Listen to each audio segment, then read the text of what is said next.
Ô, Carlos e Felipe, vocês sabem que trocar ministro nunca foi um grande problema no Brasil, né? Pra mim nunca foi. Eu sempre troquei numa facilidade. Já troquei muito ministro. Nossa! Mas o Fernando Henrique teve, por exemplo, 5 ministros da Previdência. Imagina, 5. O Dutra teve 6 ministros da Justiça. O Sarney teve 7 da Reforma Agrária. O Itamar Franco teve 9 ministros da Agricultura em 2 anos.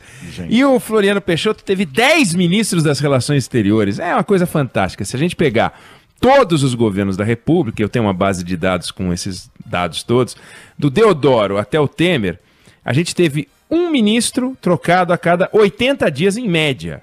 80 dias. Se a gente pegar os últimos 7 presidentes, do Sarney para cá, dá um a cada 40 dias. Então, para cada vez que um presidente americano troca um ministro, a gente troca 4. Então, a gente é muito melhor que os americanos, né? E sabendo disso tudo, por que o Jair Bolsonaro levou tanto tempo para trocar o Mandetta, que até se despediu ontem do cargo, mas não caiu, né? A não ser que tenha caído já agora. Ainda não, tá lá. Notícia nova, não. Não que a gente vai saiba. cair, mas não caiu. Aí, voltando aos números gerais, se a gente pegar as últimas 7 décadas, nós tivemos 16 presidentes, tirando os interinos. 11 tiveram mais de um ministro da Saúde. O Getúlio teve 3, o Juscelino teve 4, o Lula e a Dilma tiveram 4, o Fernando Henrique teve 5. Por que o Bolsonaro se enrolou com o Mandetta? E é sobre isso que eu queria conversar hoje.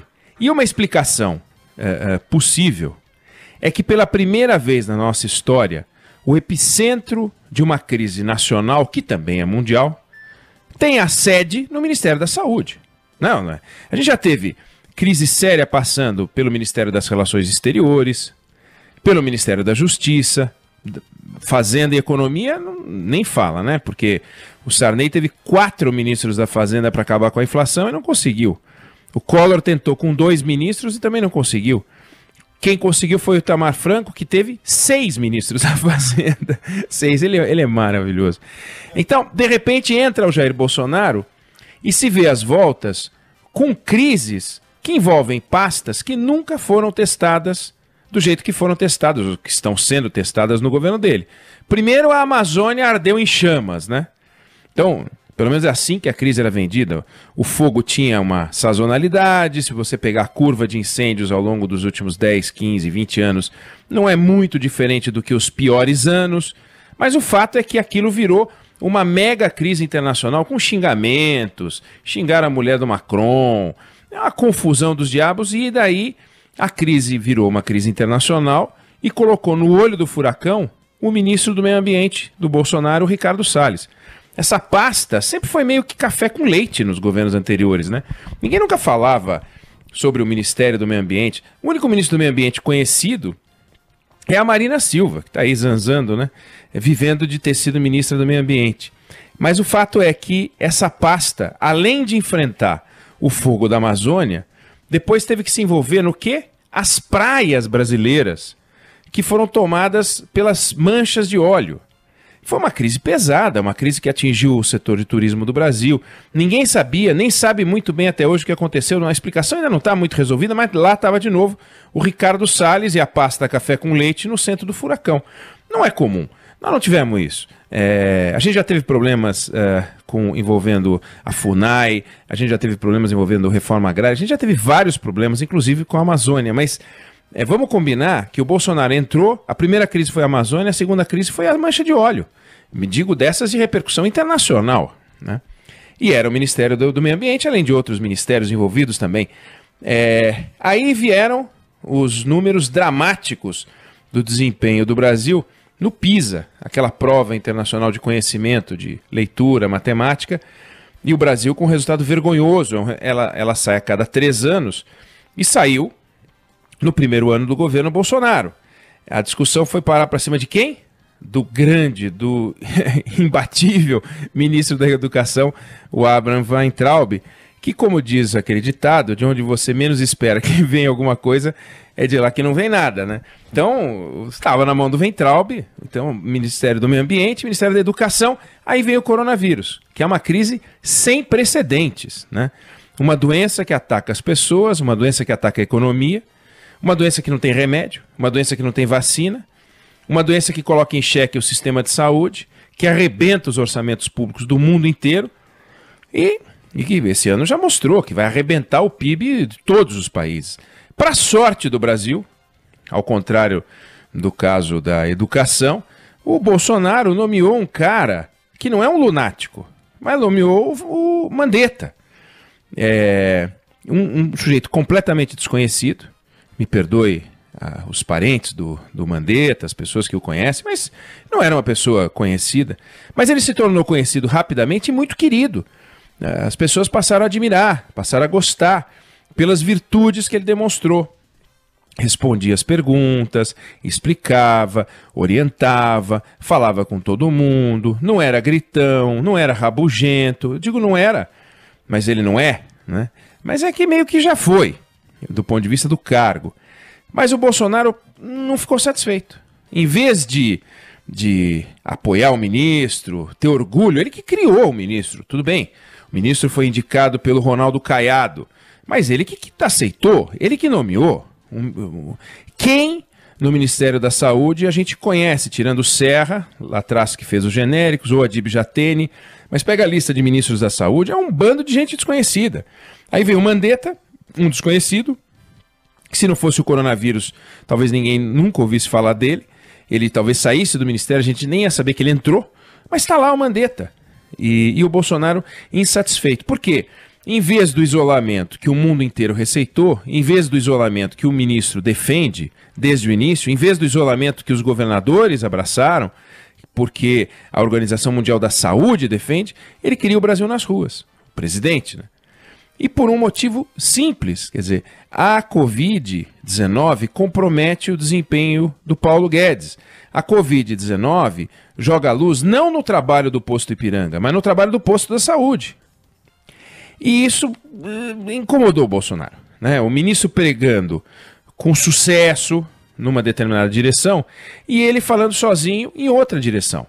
E sem falar da cloroquina, que ele passou a defender. Parecia até, quem ouvia ele falando, que era uma balinha, que as pessoas podiam chupar. Eu ia falar drops. Mas drops é fogo, né, Felipe Bueno? Drops. Claro. Drops do Cora. Drops do Cora. Uma balinha que as pessoas chupam, tipo aquelas de garganta, e passou o vírus. Não é assim. A pastilha. Né? Dá a pastilha. Não faz sentido. Então, a ciência, o Mandetta... Estamos dizendo, calma, gente, pode até funcionar, mas precisa de estudos, precisa de evidência. E isso complicou. O Bolsonaro não aguentou, encomendou a cabeça do Mandetta, começou a falar com figuras tipo Osmar Terra, que defendem um ponto de vista diferente, mais parecido com o dele, de um isolamento parcial, que você pode colocar uma parte das pessoas na rua, etc. e tal. Mas até onde se sabe, o que está acontecendo não é que o Bolsonaro está fechando com o nome dessa linha aqui, né? Essa linha criativa, essa linha heterodoxa. Ele está fechado, ou está discutindo, com um nome que defende o isolamento e que é uma espécie de Mandetta 2. Ontem o Marcelo D'Angelo, na Band News TV, disse que o presidente escolheu um médico carioca, o tal do Nelson Tai, que hoje os jornais falam sobre isso, e que escreveu um artigo defendendo o isolamento nos termos do Mandetta. Não que ele copie o Mandetta é ortopedista. Não, a ciência internacional defende o isolamento. E ele defende o isolamento. Então, por que o Bolsonaro, que defende o isolamento parcial, que defende a volta das pessoas ao trabalho, que defende o uso da cloroquina, não colocou alguém que fosse a sua imagem e semelhança? Por que na hora de escolher o novo ministro da Saúde, ele está falando com os médicos e representantes do setor e não está partindo para o abate, né? Por que ele foi tão rápido ao trocar o Bebiano, secretário-geral da presidência, ao trocar o general Santos Cruz, né? Ao demitir até aquele maluco do Ricardo Vélez da educação, trocou o presidente do IBAMA, da Apex, trocou Embrapa, BNDES, Correios. Isso ele foi ágil. Trocou. Embratur, trocou 2 secretários da presidência, na sequência, né? E agora com o Mandetta ele deu aquela... peraí, vamos lá, calma lá. Provavelmente porque o Bolsonaro já percebeu que não pode brincar nessa área. Essa não é uma área da política tradicional. Não dá para fazer com a saúde uma brincadeira, né? Ele não pode nomear qualquer um, sob pena dele perder o apoio das ruas. 76% das pessoas nas pesquisas mostram que defendem o isolamento social, ainda que não gostem da ideia. Ninguém gosta do isolamento social. As pessoas querem encontrar, no mínimo, encontrar as pessoas que amam e querem trabalhar e precisam fazer dinheiro. Quem é que pode simplesmente ficar isolado, parado? Não existe isso, né? Tanto que existe um mundo de oportunidades online, as pessoas estão tentando vender online tudo, estão fazendo tudo por videoconferência, estão tentando se virar. Tem um segmento que tem que sair, não tem jeito, tem que trabalhar nas ruas mesmo. Mas por que ele não nomeou qualquer um? É isso, apoio. O presidente da República pode muita coisa, mas a caneta dele, que é cheia de tinta, é só ele pegar e canetar. Mas ele não consegue cometer esse desatino, pelo menos não conseguiu até agora. Ele veja que toda vez que ele assinou um pedaço de papel envolvendo essa crise gravíssima mundial, ele foi para o lado certo. Ele falando é uma coisa completamente diferente. Mas ele encomendou o estado de calamidade, ele liberou dinheiro para as pessoas, ele liberou dinheiro para as empresas, estava deixando o Mandetta trabalhar lá normalmente e está atrás de um nó-mão que aceita o desafio. Então, aparentemente está resolvido, aparentemente esse Nelson Taik, que tem um perfil importante, é um sujeito engajado com a ciência, já está certo. Mas para o brasileiro isso é uma notícia ótima. Mostra que o presidente, que já fuzilou esses assessores todos que eu listei, sem pestanejar, desta vez ele deu uma travada. Ele viu que a coisa é séria. Ele viu que a rede social que o aprova não vai segurá-lo no cargo se ele fizer uma coisa atrapalhada. Ele percebeu que like não é apoio real. Ele percebeu que compartilhamento desse mundo digital não tem muito significado nessa hora, que o que conta é a preservação da vida. Ele não pode ficar naquele dilema, eu preciso fazer o Brasil crescer para conseguir voto, ou eu preciso fazer o Brasil sobreviver enfrentando essa doença. Dá para ver que até mesmo o presidente, que é radical em boa parte das suas posições, na hora do vamos ver, ele deu uma travada. Então vamos aguardar os próximos movimentos.